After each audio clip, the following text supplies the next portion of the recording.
You know, a couple years ago, I was preaching up in Largo, and there was this lady about 4 or 5 rows back. Towards the beginning of the sermon, I could already see that she was fighting the fade. Like her eyelids were starting to droop, and I looked over at her a few minutes later, and now her eyes were closed, and she was sort of doing the bob, you know? And then about halfway during the sermon, all of a sudden I heard this noise.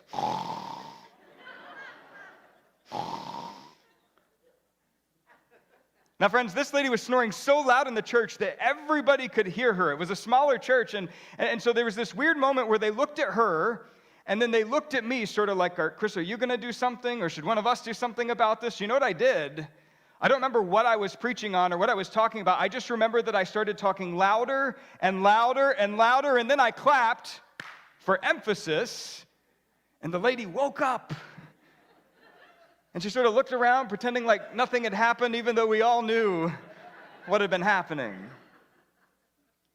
Now, just so you know, Pastor Paul and I do not get offended if you experience the fade or you fall asleep during one of our sermons. And the reason we don't get offended is because we ask you to hang with us while we talk and talk and talk for like 20, 25, 30 minutes, when research actually shows that the average attention span of an adult is 15 seconds.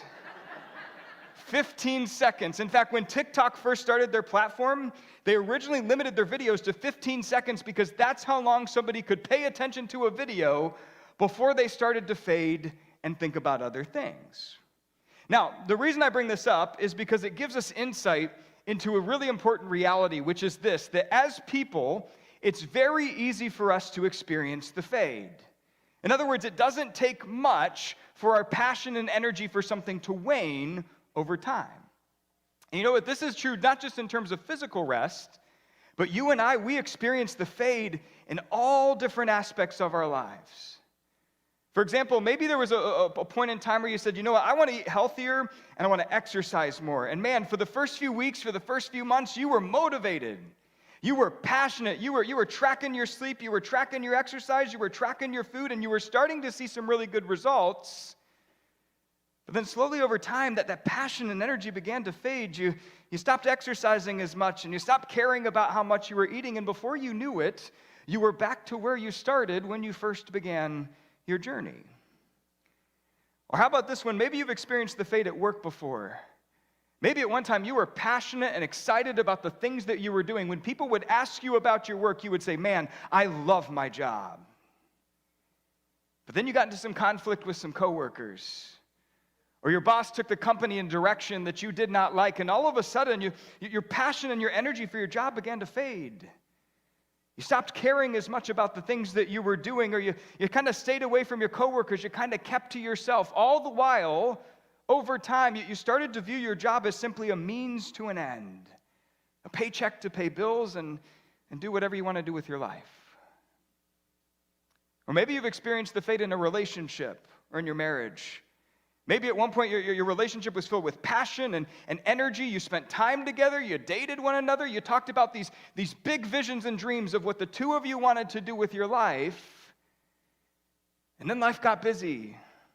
Work became stressful. You had kids. You had all these chores and responsibilities. And slowly over time, your passion and energy for each other, well, it just kind of began to fade.